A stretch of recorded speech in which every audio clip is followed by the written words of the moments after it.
अश्विनी बिद्रे हत्या प्रकरणाची सुनावणी संपलेली आहे। पनवेल सत्र न्यायालयातली सुनावणी संपलेली आहे। आता 21 एप्रिलला आरोपींना शिक्षा सुनावली जाणार आहे। 21 एप्रिलला सकाळी 11 वाजता शिक्षा सुनावली जाणार आहे। आरोपी अभय कुरुंदकरला कोर्टानं दोषी ठरवलेला आहे। आरोपीला फाशी द्यावी अशी मागणी बिद्रेंच्या वकिलांनी केलेली आहे। अश्विनी बिद्रे हत्या प्रकरणातल्या आरोपींना 21 एप्रिलला शिक्षा सुनावली जाणार असून आरोपी अभय कुरुंदकर, कुंदन भंडारी आणि फळणीकरला 21 एप्रिल या दिवशी शिक्षा सुनावली जाईल। या सगळ्या प्रकरणाचा तब्बल 9 वर्षांनंतर आता निकाल लागतो आहे।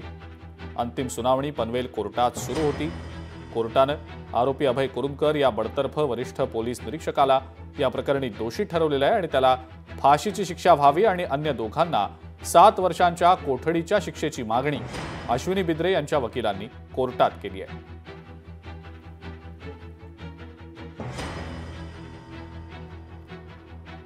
अश्विनी बिद्रे हत्या प्रकरणाची सुनावणी संपल्याचं आता समजतं आहे।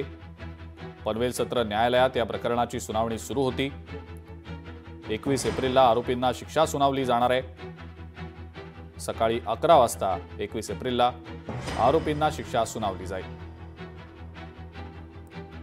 आकांक्षा देशमुख आपली प्रतिनिधी आपल्या सोबत आहे सध्या फोन लाईनवरनं। आकांक्षा, या सगळ्या प्रकरणाची सुनावणी संपल्याचं समजतंय आणि 21 एप्रिलला आरोपींना शिक्षा सुनावली जाणार असल्याचीही माहिती मिळतेय। मात्र अश्विनी बिद्रेंच्या वकिलांनी अभय कुरुंदकरला फाशी व्हावी अशी मागणी केल्याचं समजतंय। काय नेमकं घडलं आज कोर्टात, सविस्तर याबद्दल काय सांगताय? नक्कीच गेल्या 9 वर्षांपासून हे प्रकरण प्रलंबित आहे आणि आज अखेरची सुनावणी पनवेल कोर्टामध्ये पार पडलेली आहे। यामध्ये पाहायला गेलं तर अश्विनी बिद्रे आहेत त्यांच्या वकिलांनी, जे सरकारी वकील आहेत, त्यांनी बाजू मांडलेली आहे की जो आरोपी आहेत अभय कुरुंदकर यांना फाशीची मागणी त्यांनी केलेली आहे। मात्र ज्या पद्धतीने आज सुनावणी पार पडलेली आहे त्यामध्ये तरी 21 एप्रिलला ही शिक्षेची सुनावणी ही होणार आहे। सकाळी 11 वाजता अखेरची शिक्षा काय होईल ते आपल्याला समजणार आहे। मात्र पाहायला गेलं तर अत्यंत क्रूररित्या एका पोलीस महिला अधिकाऱ्याची ही हत्या करण्यात आलेली होती आणि या घटनेला आता 9 वर्ष झालेले आहेत। या घटनेमुळे कुठेतरी संपूर्ण जे महाराष्ट्र एक हादरून गेलेलं होतं, त्यानंतर आता अखेरची ही सुनावणी यामध्ये पार पडलेली आहे।